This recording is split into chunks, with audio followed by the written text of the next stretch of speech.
fade, fade. And all of this sadness that I was in. And there's a quote that I love by Dr. Martin Luther King, and what he says is, "Your life begins to end, and everything that I will design will fade away. But here's what remains: the never-ending thrill of being a part of..." Because I read this very recently, and sometimes books either fade away or they, you remember them more vividly after.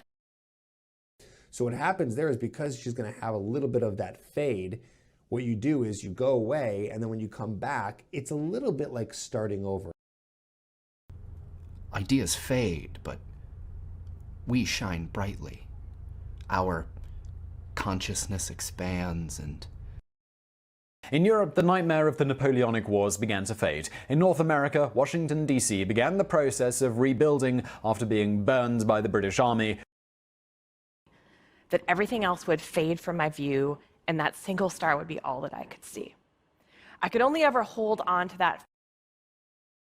Which means it should lead to fewer babies. And so it should fade out, evolutionarily speaking.